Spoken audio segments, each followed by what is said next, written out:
আচ্ছা, প্রিয় ছাত্রছাত্রী, আজকে আমরা কিছু বেসিক কনসেপ্ট ইংরাজি সেগুলো নিয়ে আমরা আলোচনা করবো। এবং এই যে ইংরাজিতে আমাদের একটা ভীতি থাকে, ইংরাজি আর অঙ্ক দুটো কিন্তু ভয় পাওয়ার কোনো কারণ নেই। দুটোই যদি আমরা সিস্টেমেটিক্যালি পড়াশোনা করি তাহলে খুব আহ সহজে এটাকে আমরা আয়ত্ত করতে পারি। আর আমার এই যে ইংলিশ যে ক্লাসটা মোটামুটি ক্লাস 5 থেকে ক্লাস 12 পর্যন্ত কাজে লাগবে। এমনকি এরপরে কম্পিটিটিভ এক্সাম যে আমাদের হয় চাকরির ক্ষেত্রে, সেই কম্পিটিটিভ এক্সামেও কিন্তু কাজে লাগবে। তাই আমরা খুব মন দিয়ে এই ক্লাসগুলো করার চেষ্টা করব। ঠিক? তাহলে দেখা যায় যে এই যে ইংলিশ, এই ইংলিশে কিছু আমাদের অক্ষর আছে যেগুলোকে আমরা বলছি কি লেটার। কতগুলো লেটার্স আছে? লেটার্স আছে 26টি। যেমন A, B, C, D, E, dot dot dot dot up to S, Y, Z. ঠিক আছে? তো এগুলোকে কি বলে? লেটার অথবা বলে অ্যালফাবেট। তাহলে কতগুলো অ্যালফাবেট আছে ইংরেজিতে? অ্যালফাবেট আছে 26টি। এই 26টি অ্যালফাবেটকে আবার দুভাগে ভাগ করা হচ্ছে। একে বলা হচ্ছে ভাওয়েল অর্থাৎ স্বরবর্ণ,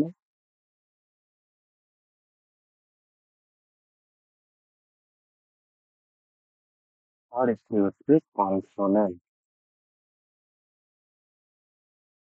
অর্থাৎ ব্যঞ্জন বর্ণ।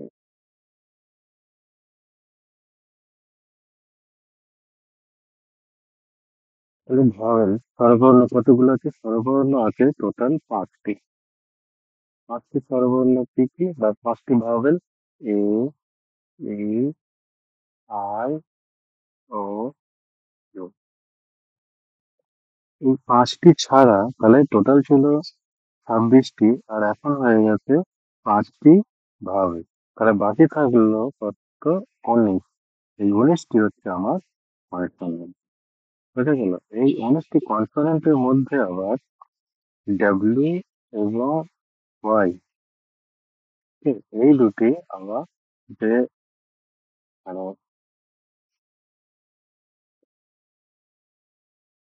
এটা কি রূপে ব্যবহৃত হয়েছে কোনো ওয়ার্ড বা শব্দতে, তার উপর ভিত্তি করে এটা নির্ধারিত হয় যে এটা ভাওয়েল হবে না কনসোনেন্ট হবে। ঠিক আছে? এবার দেখো, এইবার আসছে আমাদের যে ওয়ার্ড।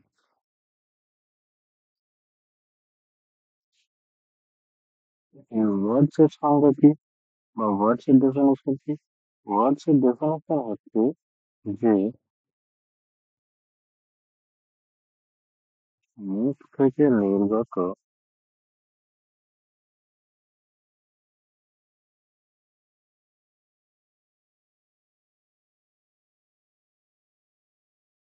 যে কোনো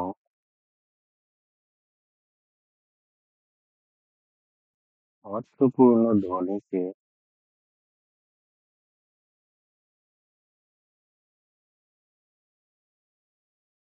ওয়ার্ড বলে। ওয়ার্ড বা শব্দ। তাহলে অন্যদিকে দেখা যাচ্ছে কি যে অর্থপূর্ণ ধ্বনি হতে গেলে কি হবে? একটা যে ওয়ার্ড, সেই ওয়ার্ড হতে গেলে কি হতে হবে? যে এই যে অ্যালফাবেট যেটা আছে, এই অ্যালফাবেটের কতগুলো গ্রুপ। যেমন শব্দ যদি আমরা যদি বলি ইট, ইট মানে খাওয়া। তাহলে এখানে দেখা যাচ্ছে যে এই অ্যালফাবেটের 3টে লেটার বা আহ 3টে অ্যালফাবেট বা 3টে লেটার এখানে একটা গ্রুপ করেছে, দিয়ে একটা অর্থপূর্ণ শব্দ তৈরি করেছে। তাই এটাকে বলা হবে আমাদের একটা ওয়ার্ড বা শব্দ। ঠিক আছে? এইবার এই ওয়ার্ডের পরে আসছে আমাদের সিলেবল বা শব্দের মাত্রা বিভাগ। ওটা কেমন?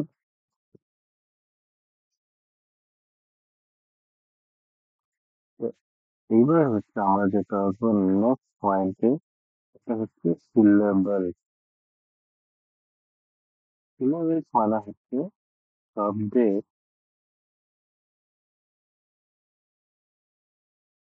মাত্রা বিভাগ। যেমন এটা উদাহরণ দিলে বোঝা যায়। ধরা যাক একমাত্রিক শব্দ বা এক সিলেবাল, একটি সিলেবাল যুক্ত শব্দ।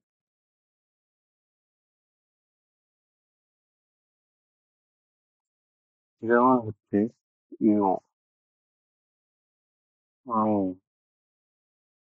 দো। এটা হচ্ছে একটি সিলেবাল যুক্ত শব্দ। ঠিক আছে? ঠিক তেমনি দুটি সিলেবাল যুক্ত শব্দ হচ্ছে কি, যেমন হচ্ছে ফাদার,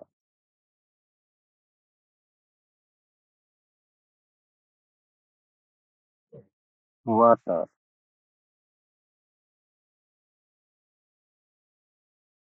মাংকি।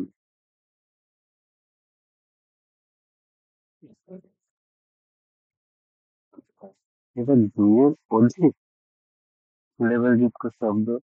যেমন দুইয়ের অধিক,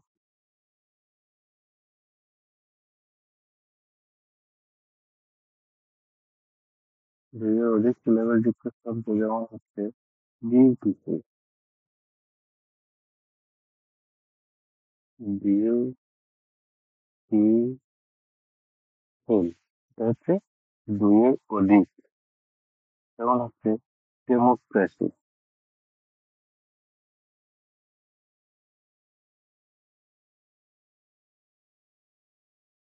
ঠিক আছে?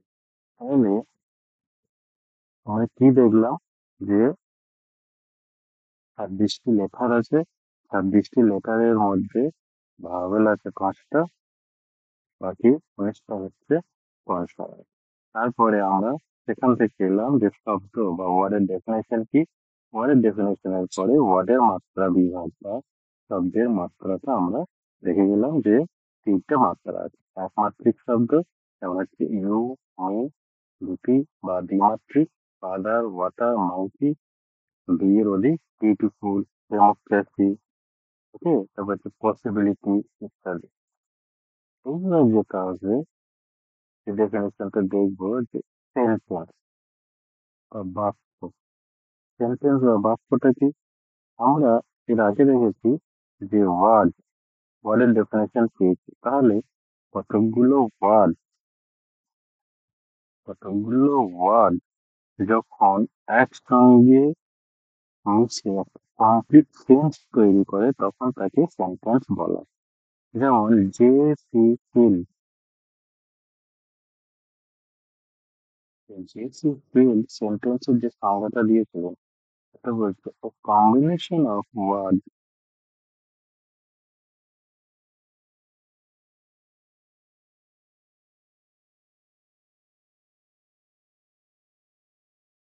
that makes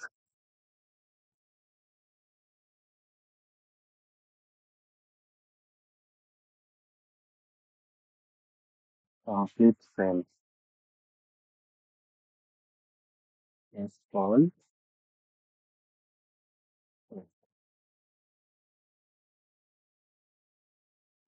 group of words হলেই হবে না, সেই group of words K complete sense হতে হবে, যেন একটা মিনিং আছে, একটা যেন অর্থ তৈরি করতে পারে, তবেই তাকে আমরা সেন্টেন্স বলবো। ঠিক আছে? তাহলে সেন্টেন্সে কি হয়, সেন্টেন্সে থেকে একটা গ্রুপ অফ ওয়ার্ডস। ওকে, এই ওয়ার্ডস যখন অনেক বেশি হয়ে যাবে, একটা গ্রুপ তৈরি করবে, তখন তাকে আমরা বলবো সেন্টেন্স। হলো, বোঝা গেল? যেমন আই গো টু স্কুল। শুধু যদি বলা হয় এরকম যে স্কুল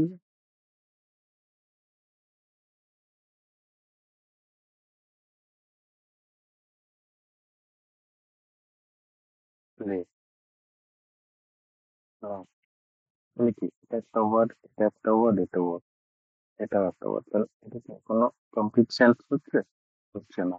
তাই এটাকে কিন্তু সেন্টেন্স বলা যাবে না। কিন্তু আই গো টু স্কুল একটা কমপ্লিট সেন্স তৈরি হচ্ছে। তাই এটাকে আমরা আমরা সেই সেন্টেন্স বলতে পারি। হুম, এটা গেল সেন্টেন্স। পরবর্তীকালে আসছে যে যেটা আমরা দেখবো ফ্রেজ। এটা কিন্তু অনেক কমন একটা জিনিস, কিন্তু আমরা বেশিরভাগ সময় এটাকে এড়িয়ে যাই বা জানলেও আমরা টোটাল ডেফিনেশনটা জানার চেষ্টা করি না। ফ্রেজ কাকে বলছে? নেস্টিল নেস্টিল ডেফিনেশন অনুযায়ী ফ্রেজ হচ্ছে combination of word,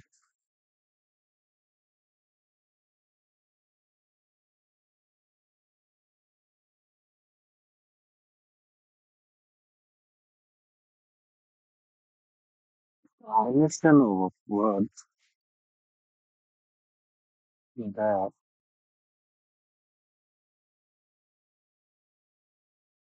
make sense but not complete thought.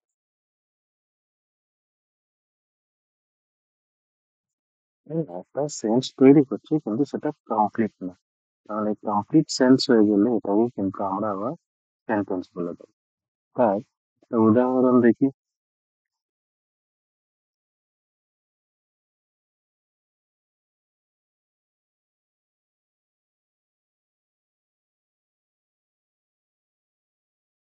যেমন হচ্ছে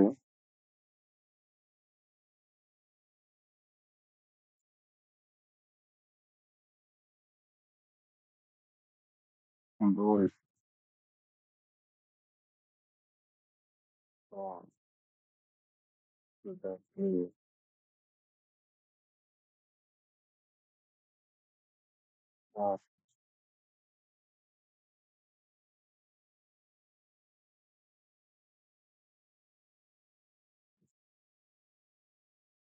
না এটা হচ্ছে না।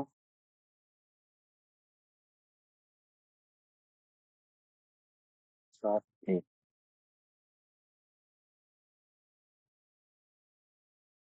চারটি নেওয়ার বদলে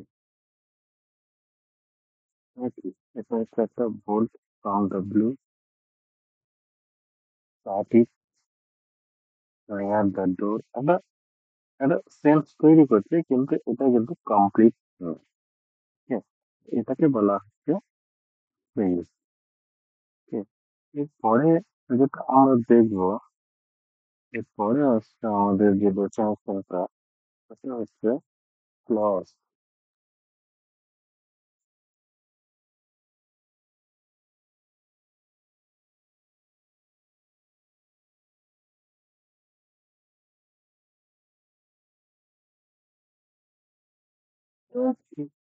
ক্লজ হচ্ছে যে গ্রুপ অফ সেন্টেন্স,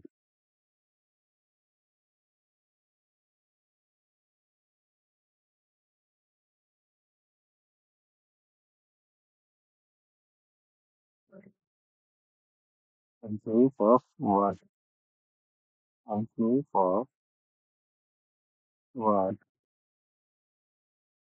with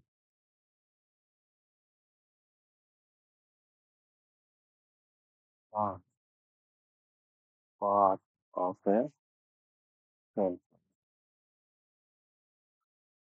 অর্থাৎ ক্লজ হচ্ছে একটা সেন্টেন্সের কিছু অংশ। যেমন যদি আমরা বলি he said that he was not well, তাহলে এখানে ক্লজ কোনটা হবে? এখানে ক্লজ হবে that he was not well। তাহলে এইখানে এইখানে তোমরা কি করবে, যে যে কোনো সেন্টেন্সও, সেই সেন্টেন্সের মধ্যে আমাকে প্রথম দেখতে হবে যে ভাওয়েল কি কি আছে, কনসোনেন্ট কি কি আছে, ঠিক? তার মধ্যে ফ্রেজ আছে কিনা, তার মধ্যে ক্লজ কি আছে। তাহলে আমরা যখন ইন জেনারেল কোনো সেন্টেন্স পড়বো বা কোনো কিছু করবো, তখন কিন্তু আমাদেরকে মাথায় রাখতে হবে যে এগুলোকে আমরা আইডেন্টিফাই যেন করতে পারি। ওকে, এটা হচ্ছে আমাদের বেসিক কনসেপ্ট। ওকে, এই পরের ভিডিওতে আমরা আবার নতুন একটি চ্যাপ্টার নিয়ে আসবো, ইংরাজি। তো এগুলো আজকে এই ভিডিওটা এই পর্যন্তই থাক। ওকে, তো এটা করার পর এটা করলে কি হবে, নেক্সট ভিডিওতে আমরা আরো ভালো করে বুঝতে পারবো। ওকে, সবাই ভালোভাবে পড়াশোনা করো, আর পরের ভিডিওতে দেখা হবে।